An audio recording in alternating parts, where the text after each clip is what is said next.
questão do consentimento da Sim, imagem. sim. Tá. Ficar gravado. Beleza. Bom, vamos lá. Então, pessoal, a gente vai para a segunda parte aqui, que é a parte da nossa conversa, né, discussão. E aí eu só peço que, né, quem não queira aparecer, né, para manter a câmera desligada. Esse vídeo ele vai ser gravado, então, se você ligar a câmera, a gente entende que você está consentindo com o uso da imagem, tá? E vamos lá, para essa segunda parte, eu queria começar aí levantando uma pergunta, né, para o Luiz. Meu caro, a gente tem há muito tempo, na verdade, já um debate acontecendo, né, que ele é até oficialmente aí decorrente do que se chama, né, como problema mente-cérebro, né, que é o debate fisicalismo versus dualismo, né? E a minha pergunta é: você acha que esse debate faz sentido pelo seguinte? Porque quando a gente observa bem, né, a respeito como se dá esse debate, inclusive, a gente nota que o fisicalismo, né, as pessoas que, vamos dizer assim, professam o fisicalismo, elas constantemente o objetivo neste debate é combater as visões dualistas, né? De certo modo aí a gente vê até uma tentativa de invalidar ou mostrar a invalidade, né, dos argumentos dualistas. E por outro lado a gente vê os que professam dualismo, né, argumentando, né, contra-argumentando e demonstrando, né, a validade das evidências, né, tentando aí elencar e demonstrar como que essas evidências elas partem da própria ciência magna, né, que está disponível para todos aí. E muitas vezes essa postura, né, dos dualistas, ela contém em si, né, tanto a perspectiva dualista, a perspectiva, digamos, espiritualista com a material embutida ali. Afinal de contas, né, um dualismo, né? Já o fisicalismo ele pretende afirmar ou reafirmar, né, apenas um verso dessa história, né, que seria o verso material. Então, desprezando ou anulando, né, ou negando esse verso espiritual. E aí, assim, fico me questionando e repasso a questão para você se este debate faz sentido do ponto de vista de uma ciência com C maiúsculo, isto é, né, uma ciência que está de fato preocupada em conhecer, em investigar, em examinar os fenômenos da realidade, né? Então, se os fenômenos aqui estão, né, se a realidade está à nossa frente, imagina-se que devamos encará-la como ela é, tal como ela é. O que você acha? Esse debate ele faz sentido? Então, não sei se eu deveria responder a sua pergunta, se faz sentido ou não. Por quê?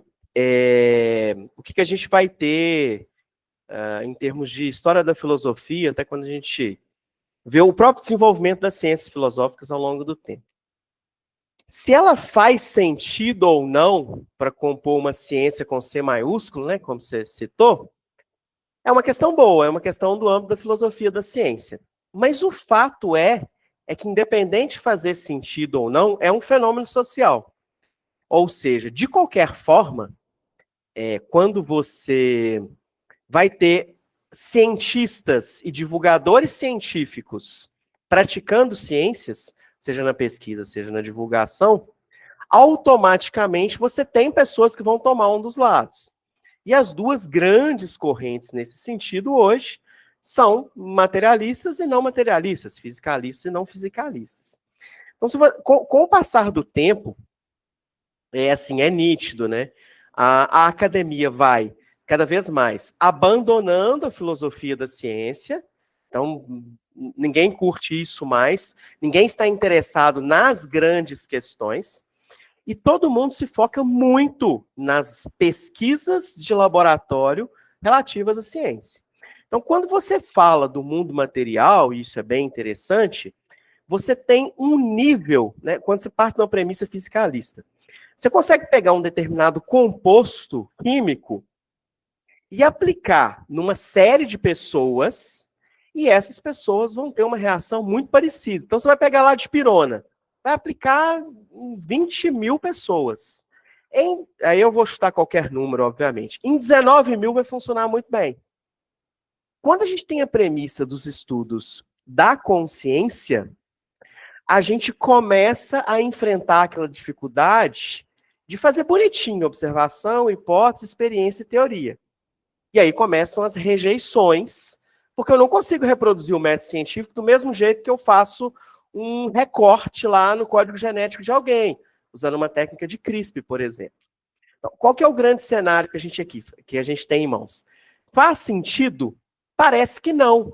Para aqueles que querem produzir e divulgar ciência de verdade, eles sempre terão a premissa de um certo ceticismo grego, no sentido de que estou suspendendo o meu julgamento até que haja uma resposta boa sobre isso. E a grande maioria, a maioria esmagadora, não está preocupada com isso. Como é difícil eu lidar com a variável consciência, com a variável espírito das minhas equações, eu tenho uma forma fácil de resolver isso. Tiro o espírito das considerações, não existe porcaria nenhuma disso, e eu simplesmente produzo ciência materialista. Só que a gente tem uma série de questões que envolvem o ser humano e que vão agir diretamente, inclusive, nos fenômenos da saúde, do bem-estar, de coping espiritual, de todo um processo em que a gente sabe que a consciência interfere nos tratamentos. Que evidentemente ali, para se produzir uma ciência com C maiúsculo, como você disse, se faz sentido ou não a discussão, as pessoas não estão interessadas em entrar nesse cenário. Elas simplesmente tiram da equação a sobrevivência da consciência, a permanência de uma consciência não material, para ficar mais fácil de fazer conta, para ficar mais fácil de tratar desse assunto de uma maneira mais objetiva. E acaba perdendo a parte subjetiva importante e que não pode ser desprezada, e é sobre isso que a gente está falando. Legal. Só um adendo aí. O pessoal que quiser fazer pergunta pelo chat também, a gente está acompanhando aqui, tá? Então, ainda sobre essa... Puxando um gancho aí dessa questão. Recentemente eu vi um vídeo a respeito o Saulo Calderon é uma figura muito conhecida no YouTube, é um youtuber, né, que ele fala a respeito de viagem astral, né, já há muitos anos ele traz relatos das experiências pessoais dele, né, e recentemente eu vi um vídeo de uma crítica de um canal espírita ao que ele faz, basicamente, né, ao conteúdo que ele entrega, né, dizendo a respeito, né, questionando a respeito da validade dessas experiências, né, pessoais de viagem astral. Uhum. E basicamente a pessoa levantava a questão: quem garante que o que ele está vendo, né, fora do corpo é aquilo que ele está falando, que ele está vendo mesmo, né?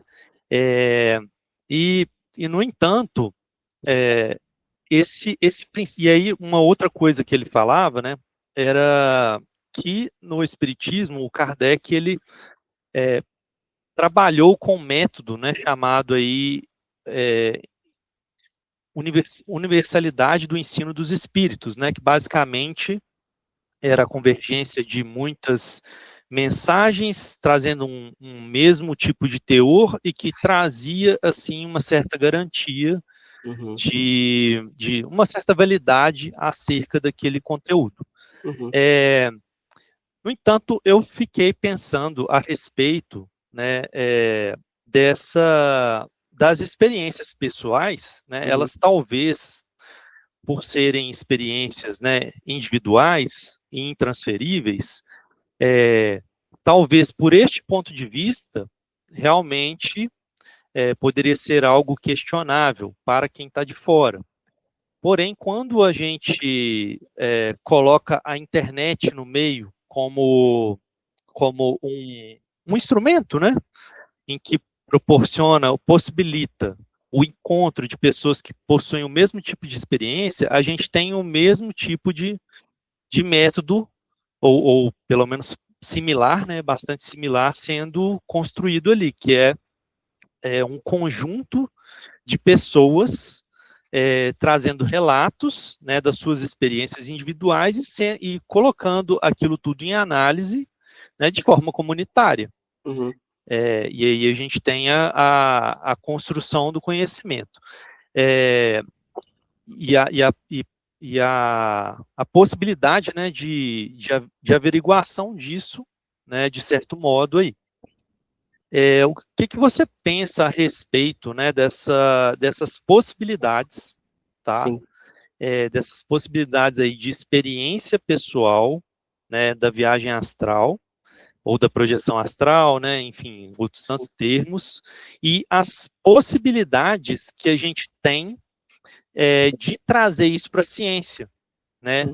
Tal como você demonstrou aí, né, a gente já tem casos, né, de estudos controlados, né, com um certo nível de controle aí sobre isso, né, mas seriam, você conhece outras formas, outras possibilidades de explorar isso cientificamente? O que você enxerga? Então, nós vamos entrar num campo aqui da opinião pessoal. Então, eu vou deixar um pouco episteme e vou entrar um pouco em doxa, do ponto de vista grego, né, da opinião. A gente precisa fazer um corte aí em relação aos efeitos da experiência fora do corpo. Então, primeira coisa que é importante, a experiência pessoal. A experiência pessoal da projeção, ela traz a confirmação da sobrevivência da consciência de forma direta, não argumentativa. Então, a pessoa que passa pelos processos de experiência fora do corpo, ou no caso de uma EQM, com certeza absoluta, na grande maioria dos casos, ela não é a mesma pessoa depois que ela passa pelo fenômeno. Porque todas aquelas ideias que a gente tem de dizer que a consciência é não local, de que a consciência sobrevive para além do corpo físico, ela comprova na prática.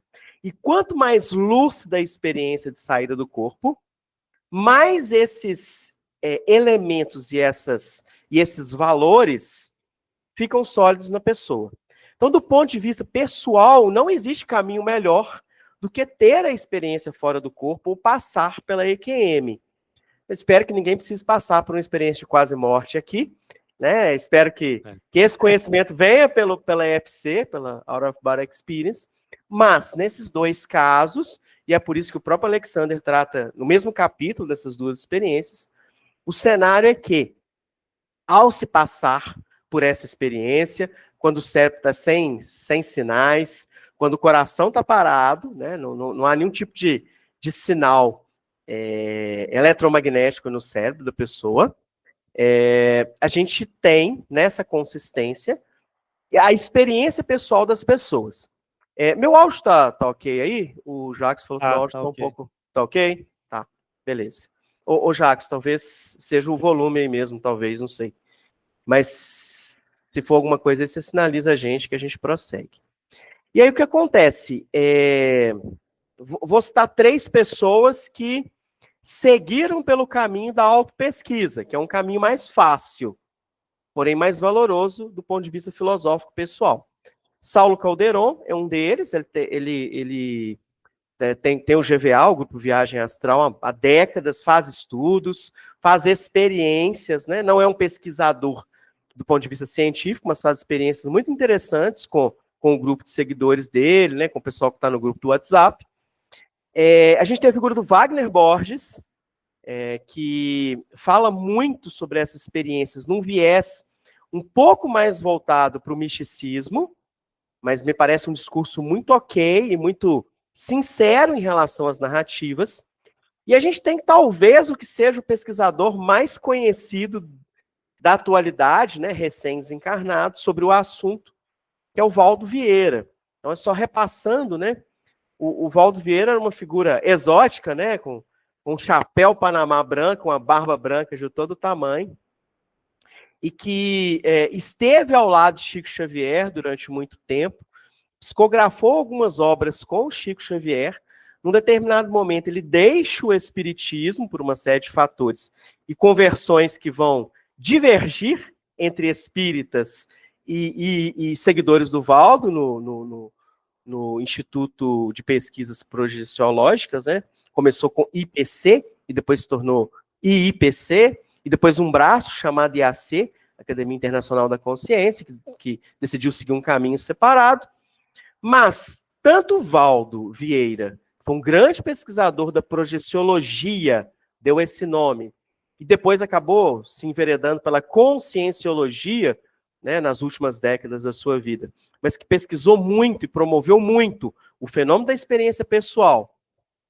O Wagner Borges, que traz todo um conhecimento específico sobre as suas experiências, e o Saulo Calderon, são pessoas que optaram por um caminho mais edificante do ponto de vista pessoal, porém pararam na autoexperimentação. O desafio aqui, a bandeira que a gente levanta, é que a gente vá para o além. Do ponto de vista evolutivo, o que conta é a proposta de Valdo Vieira, é a proposta de Saulo, é a proposta do Wagner Borges. Do ponto de vista evolutivo para a consciência. Mas do ponto de vista de produção científica, ele fica muito focado na experiência pessoal. E a gente acaba deixando de ter grupo controle, a gente acaba deixando de fazer um estudo randomizado, a gente acaba deixando de fazer uma pesquisa mais abrangente que mostre que há bases sólidas para a gente poder entender de uma forma mais efetiva o fenômeno das experiências fora do corpo. Essa é a minha opinião. Eu saio do Docs agora e espero ter aclarado, pelo menos, o meu ponto de vista sobre isso, né? Eu vou ler algumas perguntas aqui no chat, mas Beleza. antes, eu acredito que talvez o primeiro desafio seja realmente de vencer essa resistência, ou, sei lá, reduzir essa resistência, porque acho que partindo aí do ponto de vista, né, de quem é cientista, de uma perspectiva mais materialista, né, acho que talvez essa pessoa, para poder encarar esse fenômeno, e aí eu vou até cortar esse talvez, ela precise pensar, né, o método, ou pensar os instrumentos, né, para que ela consiga estabelecer o controle necessário, ou ao menos colocar esses controles, né, essa possibilidade de controle,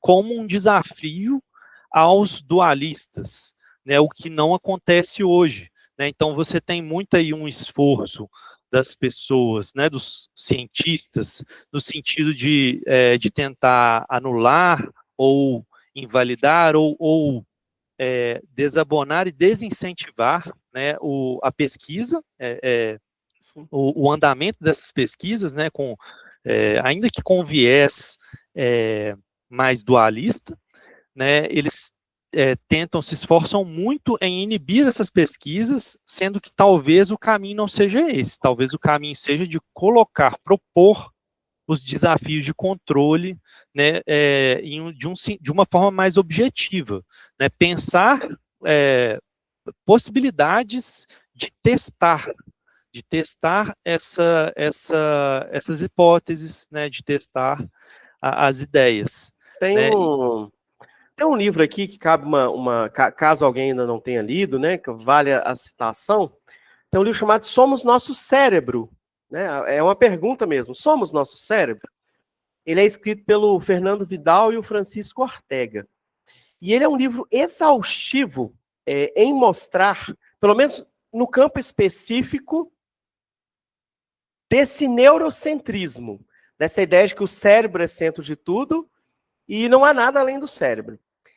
Há uma construção nesse livro, muito bem feita, essa parte é mais do Fernando Vidal, em que ele mostra que a ideia de que o cérebro é o centro de tudo foi uma ideia muito bem construída a partir de um determinado cenário ocorrido nos Estados Unidos, desde a década de 70, passando pelas décadas de 80, pelas décadas de 1990, que tinha um objetivo muito claro, dizer o seguinte, olha, essa ideia de transtorno mental, essa ideia de confusão mental, essa ideia de problemas existenciais, isso é uma bobagem. Isso é um distúrbio neuroquímico específico. Então, coloque o cérebro como centro de tudo, e a partir do momento que isso ficar claro para todo mundo, e há toda uma construção histórica disso no livro, fica fácil vender medicamento para todo mundo ser feliz, né? E aí é evidente que isso tem uma implicação materialista, né? Casa-se muito, muito bem com essa ideia de uma ciência materialista. Ou seja, vamos focar exclusivamente no cenário de que tudo se resume a um distúrbio neuroquímico, e todo tipo de problema está ali, basicamente, na questão de equilibrar as substâncias dentro do organismo, e tudo será resolvido. Resultado, a gente vê que não é assim. Tanto que o paradigma de saúde mental hoje é um paradigma biopsicossócio-espiritual. Eu tenho um aspecto biológico, sim, é preciso avaliar a questão do medicamento, sim, médicos psiquiatras precisam avaliar isso, eles são competentes para isso, mas não é o único recorte possível do ser humano. Então, ele é também psíquico, ele vai ter que conversar com alguém.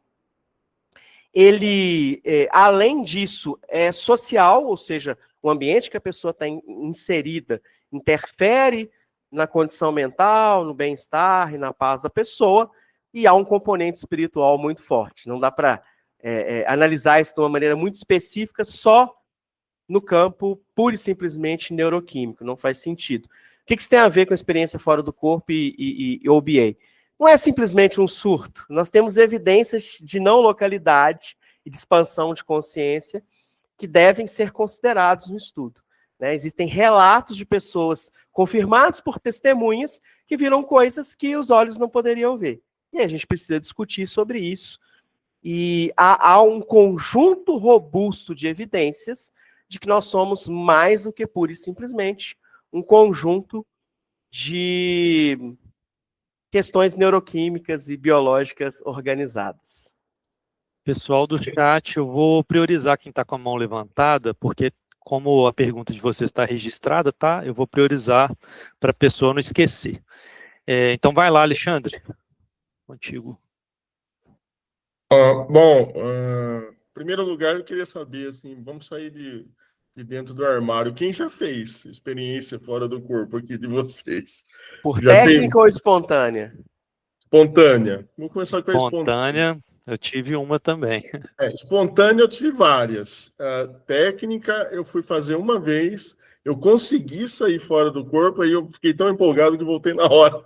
Isso aí eu também tive. Eu tive um episódio disso aí. Uma vez só que eu consegui sair completamente e falei, nossa, consegui, aí voltei. Na literatura, Alexandre, o principal fator para experiências fora do corpo não lúcidas é o emocionalismo. Então a pessoa fica empolgada, ou encontra com um parente, ou vê alguma coisa que fica muito emocionado, como defesa, automaticamente volta para o corpo. É unânime na literatura, tá? Agora, assim, espontâneas eu tive várias, e assim, uma coisa que, como eu já conversei, já comentei com vocês, por trabalhar com engenharia, eu não me conformo em não entender as coisas. E assim, eu tive muita explicação. Vou dar um exemplo aqui, dos exemplos que o Luiz estava dando de pessoal que... EQM eu nunca tive, graças a Deus, mas a experiência fora do corpo já. Mas quem teve as experiências relatou de EQM, da pessoa sair do corpo e enxergar tudo de cima, e ver de um aspecto como se estivesse flutuando mesmo. É porque, de fato, isso está acontecendo. Existe uma diferença na matéria nossa e na matéria da frequência que esse espírito, essa alma, essa consciência, essa essência, cada um dá o nome que quiser, ela passa para uma outra frequência que, nesse momento, a condição gravitacional é diferente. E a pessoa, muitas das pessoas, não consegue controlar isso direito. E acaba flutuando mesmo, que nem um balão, assim, e vendo tudo de cima. Então, essas explicações, para mim, são cada vez mais evidências de que isso é totalmente real e não tem nenhum motivo para achar que não é.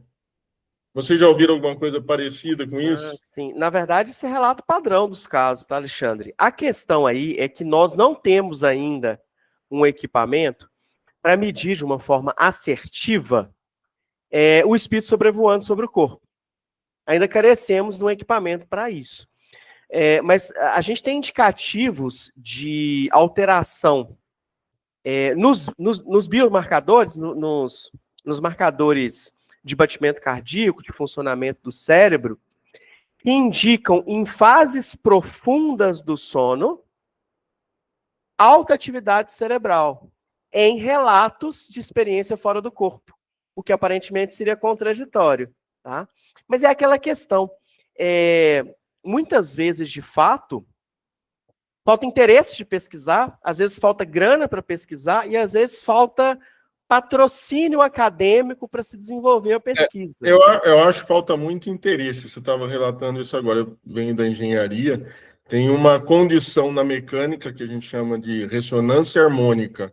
Uma vez, mudando, só dando exemplo rapidinho, mas tratando de um problema de um motor na fábrica que eu trabalhava, o cliente reclamava de ruído. A gente trabalhava numa fábrica de turboalimentadores, que era um componente do motor de um trator. E o cliente, que era o fabricante do trator, reclamava de ruído desse turbo. Porém, isso foi esmiuçado de fio a pavio várias vezes, até que se chegou à conclusão que o ruído não vinha do turbo, ele se manifestava no turbo mediante uma ressonância harmônica da correia do motor. Então, o que você estava levantando aí, é mais ou menos assim que funciona. Você pega uma pessoa em EQM, você vai encontrar elevado o nível de ondas gama no cérebro da pessoa.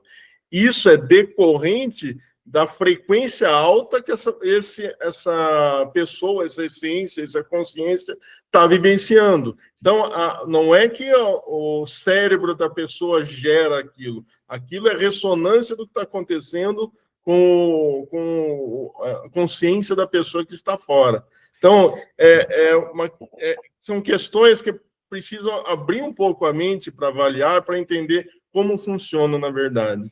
Eu me pergunto até se a questão que a gente enfrenta, né, se o desafio que a gente enfrenta é realmente de evidências, né? Porque, afinal de contas, a gente já tem muitas evidências que não são triviais e que seriam suficientes já para, ao menos, as pessoas afirmarem, ó, isso aí tem que ser estudado.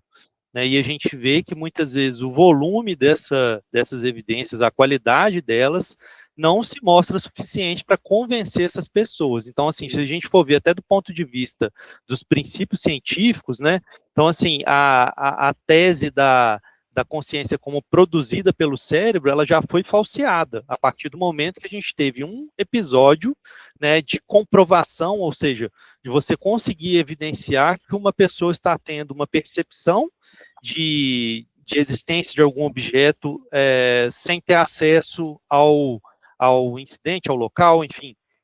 A partir do momento que você tem isso, você já falseou essa tese materialista. Então, assim, como a gente já tem um volume muito grande de evidências ao qual cada uma, né, serviria para poder falsear essa tese, né, materialista, a gente vê que não é uma questão, né, de evidência. Eu acho que por mais que a gente continue encontrando evidência, acho que enquanto essa resistência não for superada, e aí talvez vai entrar naquele ponto da massa crítica, né, de ser necessário atingir uma massa crítica aí de pessoas, né, olhando, convencidas disso, né, a gente não vai conseguir passar para um ponto, né, além, né, desse ponto em que está parada a questão, né. Aí talvez seja por isso que às vezes vale mais a pena o pesquisador, né, dualista investir em construir o conhecimento apesar dessa resistência, né. Acho que é um pouco por aí. O que o Luiz comentou também de equipamentos, se existir uma metodologia para evidenciar isso, eu acho que a nossa tecnologia ainda vai demorar um pouco para encontrar isso. Mas as evidências estão aí, assim, não acredita quem não quer mesmo, quem não tem vontade de acreditar. Mas vamos lá, é que na verdade, isso é bem interessante, tá? Evidência não é prova. E a gente fala isso do ponto de vista científico, a gente fala isso até no direito, por exemplo, né? Evidência não é prova. Há um conjunto muito robusto de evidências pela comprovação da sobrevivência da consciência. São coisas muito boas, tá? E que levam, inclusive, a maioria de nós a entender isso com tranquilidade. Mas a grande questão que está aqui é que hoje, por exemplo, todas as técnicas, por exemplo, que a gente trabalha uma projeção consciente, como, por exemplo, aquisição do estado vibracional, né? Há muita gente que vai dizer que o estudo e a explanação sistematizada do que é o atingimento do estado vibracional, por si só, valeria a encarnação do Valdo Vieira. Se ele desencarnasse depois, a contribuição dele do estado vibracional ele já podia desencarnar em paz, já teria contribuído o suficiente com a história da humanidade. Então, assim, hoje você tem várias escolas que propõem várias técnicas de forma sistematizada, e pessoas diferentes conseguem a experiência fora do corpo com um grau menor ou maior de lucidez, e ao que tudo indica, isso depende muito da própria gestão emocional da consciência. Então, quanto mais a consciência faz a gestão emocional, aí eu vou até aproveitar para comentar aqui uma coisa que o Estácio falou. O Estácio falou assim, eu tive uma experiência fora do corpo, espontânea, patrocinada, como disse o Saulo. Eu ouvi mentalmente pouco antes me avisarem que ia acontecer, e aconteceu. Qual que é a grande questão, Estácio? Muitos de nós já passamos por isso, muitos de nós temos períodos de experiências fora do corpo na sequência, que são patrocinadas. Então, por exemplo, eu já trabalhei com pesquisadores que tiveram assim, 1 ano de experiência fora do corpo quase toda noite. Todas patrocinadas. E depois parou. Parece que o objetivo era só dar clareza e lucidez, e as experiências depois se passaram. Então, assim, parece que para aquela pessoa, aquele período de 1 ano, tendo muita projeção diferente, ia formar todo o caráter e toda a personalidade dele. Passou aquele período da patrocinada, ele voltou a ter experiências como a maioria das pessoas tem, ou um pouquinho mais do que as pessoas têm. Então, assim, por mais que a gente fale de técnica propriamente dita, é algo bem interessante. Hoje, nós estamos... É por isso que eu disse no início que é importante a gente, talvez, dividir esses 2 horizontes. Um da experiência pessoal, e o quanto a experiência pessoal enriquece quem passa por ela, e o campo da comprovação mais objetiva, em que a gente consiga ter mais evidências de verificação, mais evidências de pessoas relatando situações em que ele tem visão de coisas que não era possível ter no campo normal de visão, e, eventualmente, a ciência vai avançar para a gente ter equipamentos. A gente já disse aqui várias vezes, até postou no canal do Filosofia da Consciência, uma pesquisa feita, narrada em um TEDx, pelo pesquisador Wagner Alegrete. Tive a alegria de trabalhar com o Wagner durante algum tempo, enquanto eu era professor na Academia Internacional da Consciência. Era voluntário lá.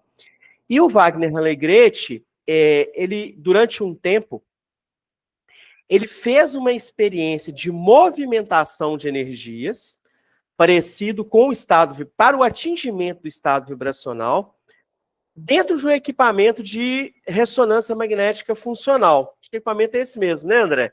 Se não me engano. Sim, creio eu. Qual que era o objetivo principal? Ele mobilizava as energias até o atingimento do estado vibracional e colocava cargas, ora fantasma, ora cargas com proteína, tal qual um ovo. Então, o que ele fazia? Ele é um projetor experiente, ele trabalha por muitos anos com a técnica do estado vibracional, e o que ele fazia? Ele ficava próximo de uma carga fantasma, como a água, por exemplo, e mobilizava as energias. Não havia diferença nenhuma no exame. Não aparecia absolutamente nada. Quando trocava-se a carga fantasma, a água, por um ovo que tem proteína, né? Algo muito próximo do componente biológico do ser humano, ele mobilizava as energias e, além de aparecer determinados campos para fora do seu contorno físico, ele também impregnava de energias o ovo, estava junto dele. Então, assim, isso é uma baita evidência. Ele conseguiu tempo suficiente e equipamento suficiente para continuar a pesquisa? Até a última vez que eu conversei com ele, não. É um equipamento caro, é um equipamento de alta disponibilidade, as pessoas precisam para poder, né, fazer os seus exames de ressonância. Mas é um esforço muito interessante para a gente conseguir ou utilizar os equipamentos que já existem, ou então para poder, de alguma forma, pensar em uma tecnologia nova que possa ir quebrando esse paradigma da comprovação científica material. Então, são dois desafios. O primeiro deles, continuar vivendo a experiência por engrandecimento pessoal, e o outro, continuar desenvolvendo equipamentos e tecnologia para a gente comprovar isso de uma maneira objetiva. A ideia é mais ou menos essa. É importante lembrar que essa parte, né, da prova, ela vai passar necessariamente também por essa questão do acúmulo de evidências, né? Porque acho até legal pensar esse tema, já fiz esse exercício, se a gente for comparar, né, de uma forma analógica e por exemplo, a cena de um crime, né, você tem dois tipos de prova, basicamente, tem até mais, né, na verdade, mas fala-se muito em prova direta e prova indireta. Né, prova direta é, assim, supondo, né, uma situação de homicídio aí, quando você tem o cadáver, né, e aí você tem todas as evidências apontando para um determinado assassino, né? Então, o cadáver ele pode ser examinado, os demais indícios e vestígios da cena do crime, eles também podem ser examinados, e tudo aponta, né, em uma linha lógica, aí, um nexo, né, causal para um determinado assassino. Mas você também tem a prova indireta, que é quando você não tem um corpo. Então, o conjunto de evidências e indícios, ele também pode apontar para um determinado assassino, mesmo você não tendo um corpo. Né? E, de igual forma, né, aí fazendo um paralelo, o que a gente enfrenta hoje, o cenário que a gente enfrenta hoje, é que a gente vê uma postura de quem é muitas vezes combativo a esse tipo de pesquisa, de agir tal como se um policial investigativo, né, chegasse numa cena de crime e escolhesse os indícios que ele vai coletar, os indícios e evidências que ele vai coletar. Olha, essa pegada aqui eu acho que eu não vou levar não, porque deve ser do membro da família. Ah, essa faca de açougue aqui está suja de sangue, mas o cara deve ter cortado o dedo aí, ou cortado, estava cortando carne com a faca, então eu não vou levar não, deixa ele aí, porque para mim não vale a pena esse indício, eu acho que isso aí não quer dizer nada. Com certeza não é nada, com certeza não é nada. Então, a pessoa, basicamente essa conduta que a gente vê, né, uma seletividade dos indícios que esses céticos, né, ou pseudocéticos, né, que seria mais adequado até falar aqui, a postura que eles acabam assumindo, né, de rejeitar.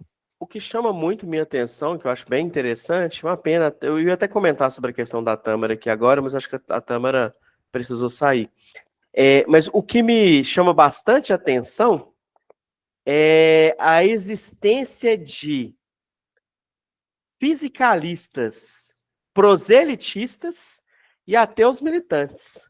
Porque, assim, na verdade, você tem uma negativa em relação à existência de algo. Então você diz, olha, Deus não existe, não faz sentido Deus existir, pelos fatores A, B e C. E também não há sentido em propor a sobrevivência da consciência pelos fatores X, Y, Z. Mas isso não basta a pessoa. Ela precisa levar essa revelação iluminadora às outras pessoas também, para arrancar-lhes do calabouço da ignorância.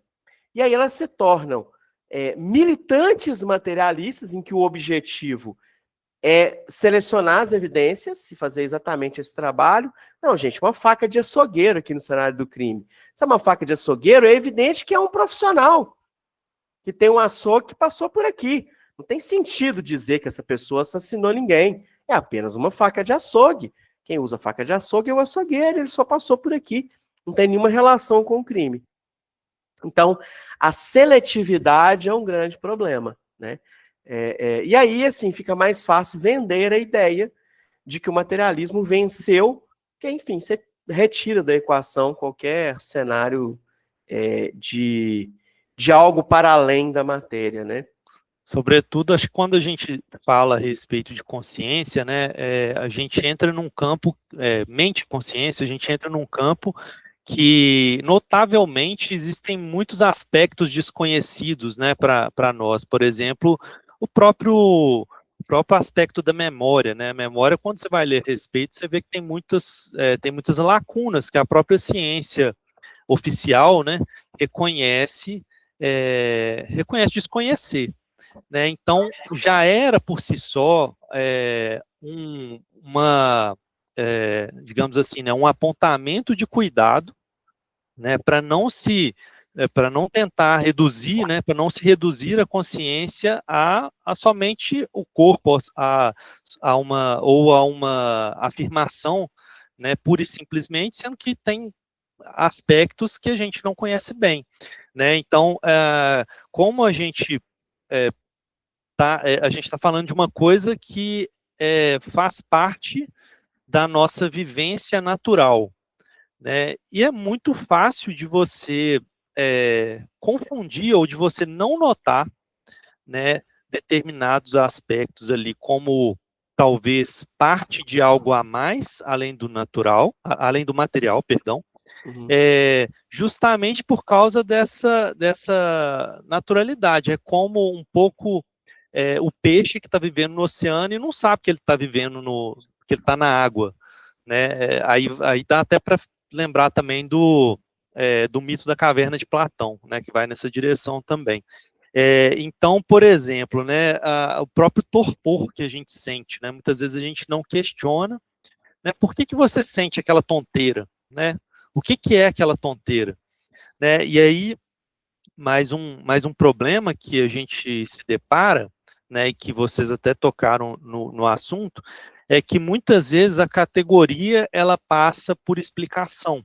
Então, o cara vê o torpor, né, tem a experiência lá de sentir a tonteira, e ele, na hora de interpretar o que é aquilo, ele fala que é um arranjo químico lá que está acontecendo no cérebro, né, ou designa aquilo como como é que é a doença ou problema quando a pessoa... Labirintite, Aí fala que é labirintite e encerra o assunto por si só, mas falta um pouco de questionamento de, não, por que isso acontece de fato, né? Se somos matéria, se somos totalmente, né, em blocos aqui estático, né? Por que isso acontece? Por que eu tenho a sensação de deslocamento e às vezes eu vejo até a minha vista ela se distorce, né? Então, assim, de onde que vem isso? Isso às vezes acontece até no momento que a pessoa deita para dormir, né? Ela vai fechar o olho, ela sente aquele deslocamento. Então, assim, são coisas que são tão naturais ou naturalizadas em nós que nós não conseguimos perceber para questionar, né? E assim como isso, tem várias outras possibilidades de percepção. Isso que você está falando, André, só é interessante, até o que o Luiz estava falando também a respeito dessa militância, são essas as vítimas da paralisia do sono, que é um desdobramento que a pessoa não tem capacidade de interpretar e acaba ficando aterrorizada, achando que é a tal da paralisia do sono. Quando, na verdade, é um fenômeno normal de sair do corpo e voltar do corpo. É que a volta, às vezes, o encaixe demora um pouco e a consciência volta. E a pessoa fica com aquela sensação de paralisia, acha que está doente. Tem gente que vai procurar médico, psiquiatra, é pura ignorância. Então, André, depois que a gente vai fazer, tá? O que acontece? Como a gente se delongou um pouco nos nossos comentários, acabou que o Jackson e a Tâmara precisaram sair, a gente não comentou a resposta deles, né? Então talvez seja bom só dar uma repassada aqui para a gente deixar gravado e aí, eventualmente até mandar um corte para eles, né, ou algo do tipo. Eu ia ler aqui né, eu estava esperando um momento aí para ler, mas vamos lá. A pergunta do Jax, né, há relatos negativos de EQM, porque a maioria das experiências de EQM trazem um aspecto de paz, de contato com seres de luz, enfim. Mas e o contrário? É interessante, tá? Você não tem... Na verdade, o Jackson acabou meio que respondendo aqui. Ele falou assim, porque a maioria das experiências de EQM traz um aspecto de paz. Sim, a grande maioria das experiências, a maioria esmagadora, traz uma ampliação da consciência. Mas existem relatos, sim, de pessoas que tiveram uma experiência extremamente ruim. Há vários relatos nesse sentido. A pessoa passa pela EQM, tem contatos com pessoas que não gostaria, tem discussões com pessoas que ela não gostaria de discutir, ou que tem questões mal resolvidas, e acabam voltando para o corpo na sequência. Então, sim, existem pessoas que tiveram experiências extremamente negativas com a EQM, e interessante, tá? Existem muitos relatos de pessoas que narram a experiência da EQM, e que isso não teve impacto nenhum sobre a vida delas. Então tem pessoas que vão dizer... Não precisa nem ser EQM, a própria experiência fora do corpo, às vezes, é a mesma coisa. A pessoa passa pela experiência que não tem repercussão do ponto de vista moral, né, assim, para a pessoa. Não tem repercussão moral. Passei pelo fenômeno e é isso mesmo, vou continuar passando ali, isso para mim não me agrega nada. No próprio canal aqui que a Tâmara fala, que é afinal, o que somos nós, né? Eu já vi muitos vídeos de lá contém, salvo engano, contém vídeos a respeito de experiências negativas. Sim. Né, se bem me lembro. Então é um excelente canal mesmo, né? O cara, ele compila vários casos aí de EQM, entrevista as pessoas, né? Então as próprias contam a experiência que elas tiveram. Então realmente é muito interessante. A Adriana comentou aí também que ela já passou por experiência fora do corpo enquanto meditava. E o interessante é que ela narra que foi alucinante e perturbador. Então, eu imagino que alucinante aqui no sentido positivo, né? Foi algo extremamente excitante do ponto de vista da experiência, né? Dela ficar entusiasmada e, puxa vida, o que está acontecendo aqui? Tá legal esse fenômeno, mas também perturbador. Porque uma das questões muito interessantes e narradas nas experiências é que quando a pessoa começa a sair do corpo, a primeira impressão que ela tem é de que ela está morrendo. E aí algumas pessoas, por essa reação de ter a sensação de que estaria deixando o corpo, ficam perturbadas e voltam correndo. Então, sim, é um fenômeno bem repetitivo dentro dos relatos. As pessoas relatam isso com uma frequência muito grande, né, de ficar perturbado com o fenômeno, né? Justamente. E é bem interessante, porque todos esses estudiosos que tem um foco voltado para o engrandecimento pessoal durante a experiência, de experiência fora do corpo, durante a projeção, eles vão dizer que é maior a lucidez do fenômeno quanto mais você tranquilo fica durante ele. Então, se você... Aí tem um outro aspecto interessante sobre a lucidez também. Mas quanto mais emotivo você fica no processo, maior é a tua chance de voltar para o corpo e você perder a experiência. Que aí é uma reação de sobrevivência, né? Você fica muito emocionado, retorna para o corpo. Pessoalmente falando, já tive uma experiência dessa pouco tempo depois, quando meu pai desencarnou. Então, a experiência foi muito lúcida, eu tive muito essa ideia, experiência absolutamente pessoal, não tenho comprovação externa. Eu tive a ideia e a noção de que ele estava chegando, mas não dei conta de lidar com aquilo. Pô, retornei para o corpo, perdi a experiência. Outra coisa que os estudiosos sempre apontam nesse cenário é que dificilmente, durante uma projeção da consciência, durante uma experiência fora do corpo, ou BA, Out of Body Experience, você consegue ter uma lucidez maior do que a lucidez que você tem durante o dia. Então, ainda que numa experiência de quase morte, você consegue ter uma ampliação muito grande da lucidez, parece, nos relatos que a gente tem de experiência fora do corpo, que se você é uma pessoa atenta às energias durante o dia, se você é uma pessoa atenta aos movimentos que ocorrem ao longo da sua jornada, a chance de você ter uma experiência lúcida é muito maior. E que dificilmente na projeção, na viagem astral, na experiência fora do corpo, você consegue ter uma lucidez ampliada, a menos que seja uma experiência patrocinada, por exemplo, por uma outra consciência mais avançada, mas que dificilmente você vai conseguir ter uma lucidez maior do que você tem no seu dia a dia. Então, a importância, né, sempre é descrita no sentido de você ter lucidez aos movimentos energéticos ao longo do dia, para que você consiga ter uma experiência fora do corpo que seja lúcida também. É interessante que a gente também vê muito, geralmente, né, você tem aquela experiência que você aparece na situação e você até, na verdade, você acha que você está acordado, né, foi o tipo de experiência que eu tive. Eu achava que eu estava acordado até um determinado momento em que eu tive a visão de um espírito, e aí ele apareceu na minha frente, na verdade ela, né, era uma mulher, e aí eu vi que eu estava vendo um espírito. E aí eu apareci na frente dela, na hora que eu percebi, assim, eu já estava na frente dela, e eu comecei a conversar com ela, e eu notei que ela não mexia a boca, que a gente estava conversando por telepatia. Aí eu me dei conta de que eu estava fora do corpo. Mas tem pessoas, e aí um outro ponto interessante eu vou falar depois, tem pessoas que veem o processo todo de saída.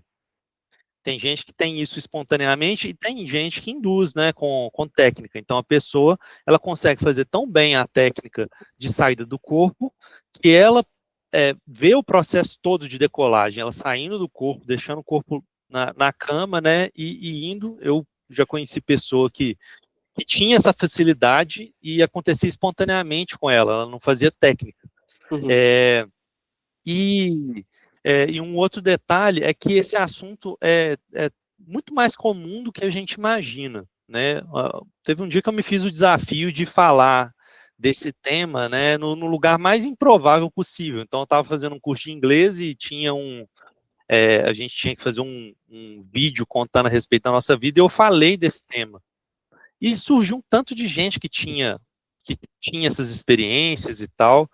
Então, é curioso isso, porque tem muita gente, e isso é um outro ponto a pensar, né?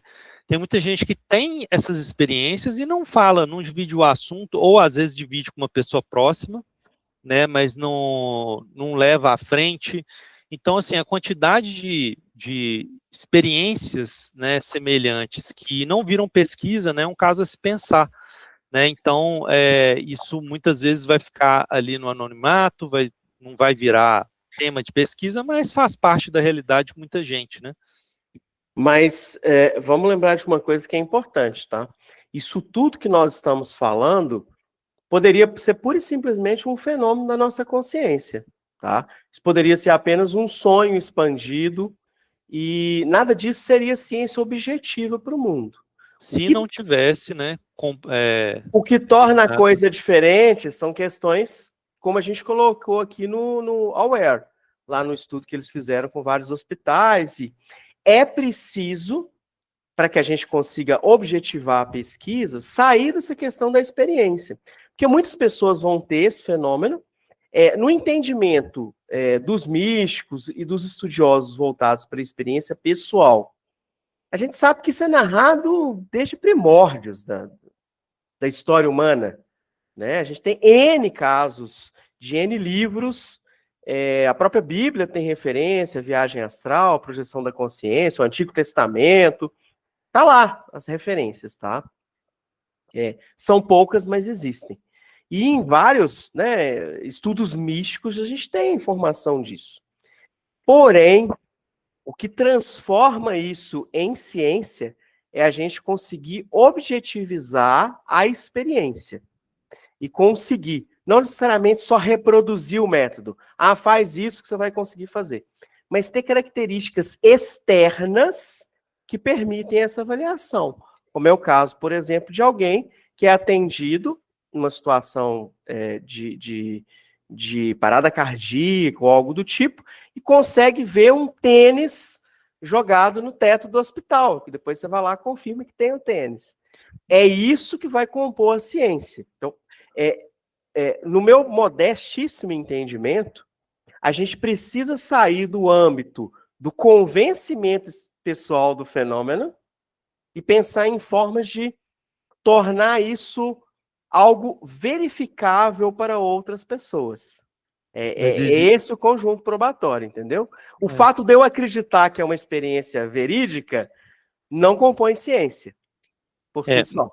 Mas existe também um ponto nisso aí que também é importante, né? Que é o seguinte, até para negar a gente precisa ter fundamento, né? Então, assim, do ponto de vista, né, da experiência pessoal, as pessoas elas têm também as comprovações individuais, que não é ciência de fato, mas às vezes a pessoa ela tem uma experiência ali, e aí eu tô falando isso lembrando até da crítica que o rapaz do canal Espírita fez ao Saulo, né? Então, assim, do ponto de vista pessoal, as pessoas elas conseguem também as comprovações individuais, né? Então, por exemplo, né, a minha ex-cunhada, ela teve uma experiência, né, de projeção astral consciente, e ela se deparou com a irmã dela no corredor da casa, estava de tarde, né, conversando com a mãe um determinado diálogo.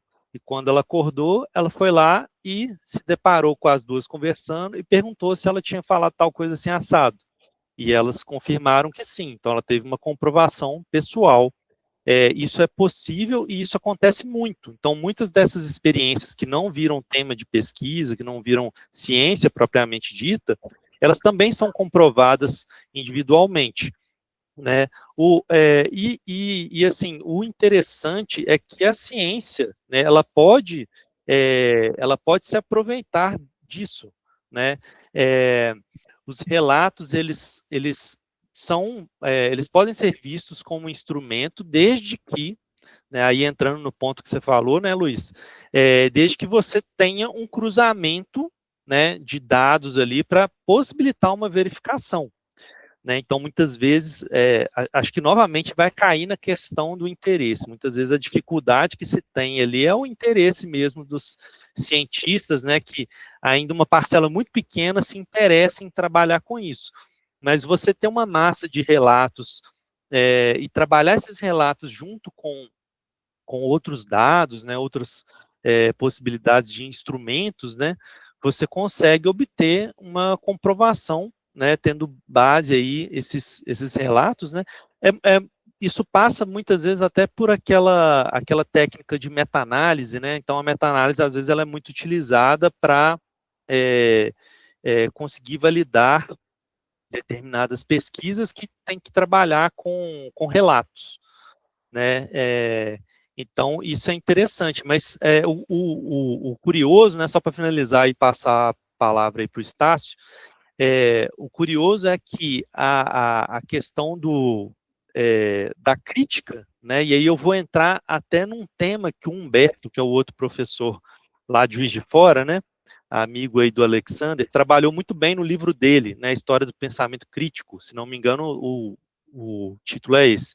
Ele trabalha muito bem lá, falando a respeito, diferenciando nessa questão da crítica com o pensamento crítico, né? Então, assim, o criticar virou moda hoje em dia, né? Já tem muito tempo que a crítica ela se tornou praticamente banal, né? Tudo tem que ser criticado. Aí passou-se aquela ideia de que você tem que ser cético, você tem que questionar, mesmo se você não tem questão para fazer. E aí que está o problema, né? Até para questionar, até para você duvidar de algo, até para você, né, entrar em questão aí sobre algo, você tem que ter um fundamento, você tem que ter um objetivo, né? Não pode ser uma coisa meramente solta, simplesmente por esporte, né? E até para negar algo, você tem que ter fundamento, né? Isso que às vezes as pessoas não se atentam, né? Mas diga aí, Estácio, contigo.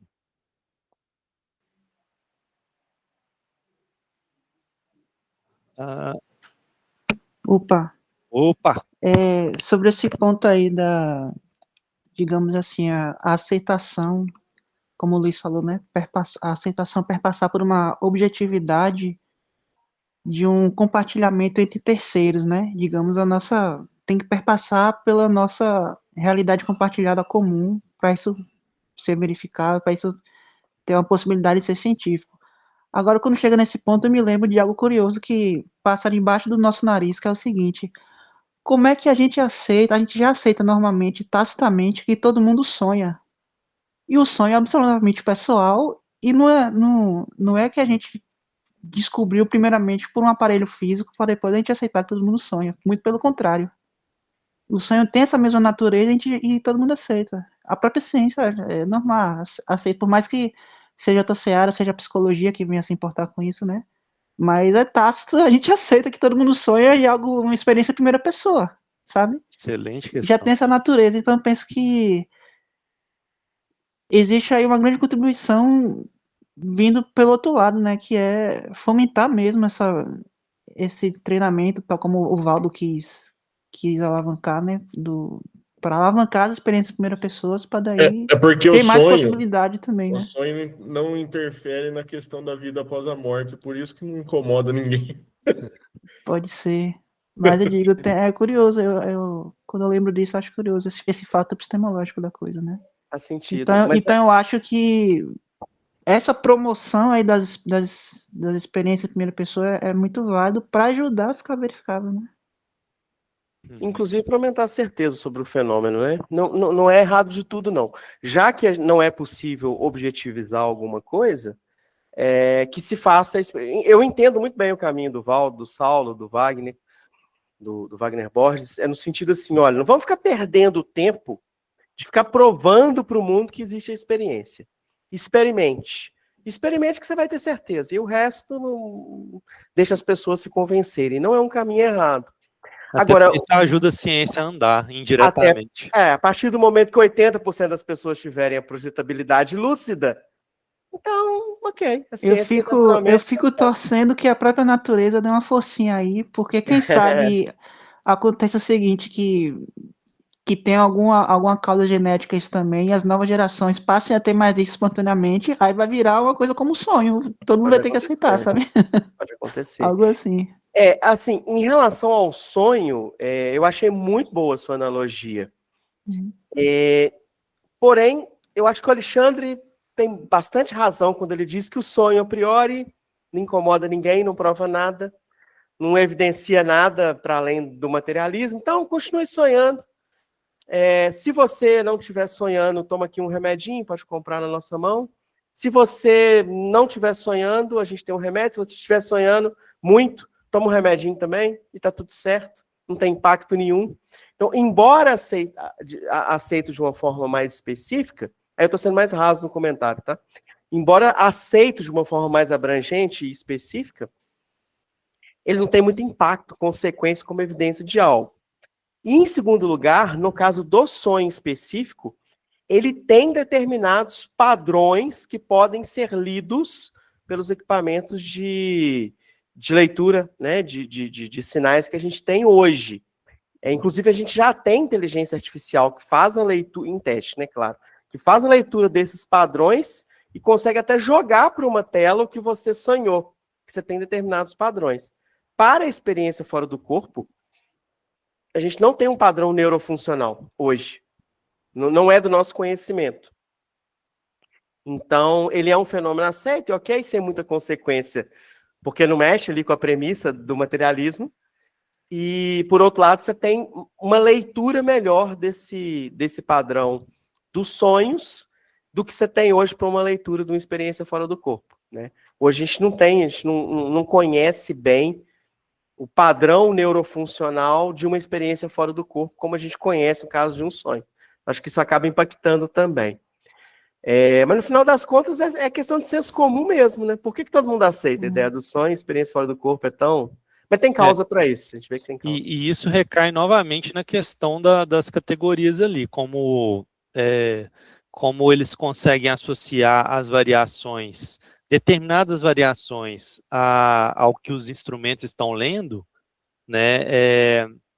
Eles dão por encerrado a temática, sendo que existe muita questão a respeito do sonho mesmo, né? Por exemplo, como é que você consegue construir toda uma cena, né, todo um cenário, né, que às vezes vai bem além das proporções geográficas que você está vivenciando, né, meramente mental. Então, assim, entra dentro de outro ponto, que é qual? A questão da imaginação. Como é que você consegue imaginar, né? De onde que vem essa habilidade humana, né, da imaginação, né? Então, vai tocar outros âmbitos, né, que são mais obscuros aí, né, e que também carecem de estudo, né? E aí, assim, cara, vai entrar numa série de vertente muito profunda, questão da evolução, memória, mais uma vez, e por aí vai. Né? Então, realmente é um tema que dá pano para manga. É interessante a gente... Ó, o Jackson até voltou aí, coisa boa, o Jackson está com a gente de novo. É importante avaliar isso, porque essas experiências, do mesmo jeito que a gente tem ótimos registros de lembranças de vidas passadas, né, de encarnações registradas, a gente tem exemplos péssimos, que não bate 5% que a pessoa fala. E você tem casos que bate 90% que a pessoa fala, com uma precisão muito grande. Então, ainda vai depender da capacidade de memória da consciência. Ou seja, vai depender diretamente da condição da consciência viver aquele fenômeno ou não. E aí isso acaba impactando nesse método científico tradicional que a gente está acostumado, de querer repetibilidade. Você pode até ter repetibilidade em relação à pessoa. Aquela pessoa consegue repetir muito bem o fenômeno, mas você não consegue repetir com pessoas diferentes, porque o principal norte é a própria consciência. A consciência, as consciências são muito diferentes entre si, né? Que mais uma vez toca no problema do paradigma, né, com que a gente está lidando com o objeto, né? Então, é aquela exigência de tratar o objeto de pesquisa como um objeto, sendo que ele é um sujeito, né? Ele é mais complexo, envolve outros aspectos aí, nuances, né, e sistemas que vão além daquele reducionismo clássico. Não dá para fazer RR com esse tipo de tema.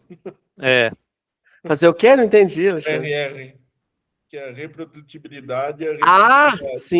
Sim, não dá. Você usa isso dentro de fábrica para verificar.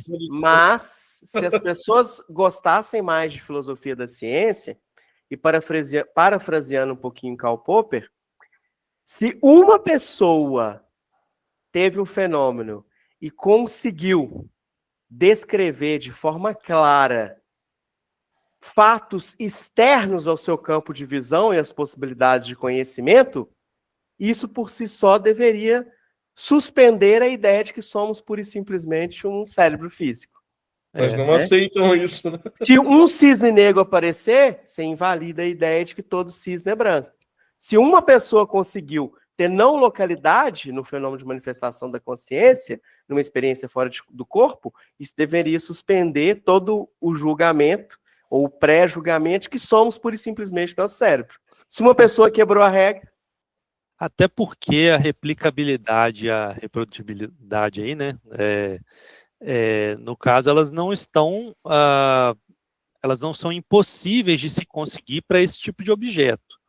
A questão é que você precisa customizar o método de alguma forma, né? Você precisa adequar à natureza do objeto que você está lidando. Então, é isso que, esse caminho que não, que ainda está sendo construído, né? Então, no momento que a gente tem, por exemplo, uma alternativa de meta-análise, uma possibilidade de meio de conseguir isso, no momento que você pensa, né, de que forma que você pode alcançar esse controle, né, vai vir as ideias de instrumentos possíveis de se construir para poder verificar ou não essa tese, né, é o que acontece com outras ciências, né, e aí, assim, se a gente for crítico ao qual as pessoas são, né, com o tipo de temática, o que envolve, né, crença, né, então a gente está falando de pessoas que são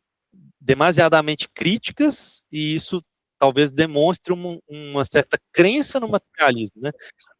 Se a gente for crítico tanto quanto eles, talvez a gente passaria a questionar até mesmo as teorias que são dadas como aceitas, né?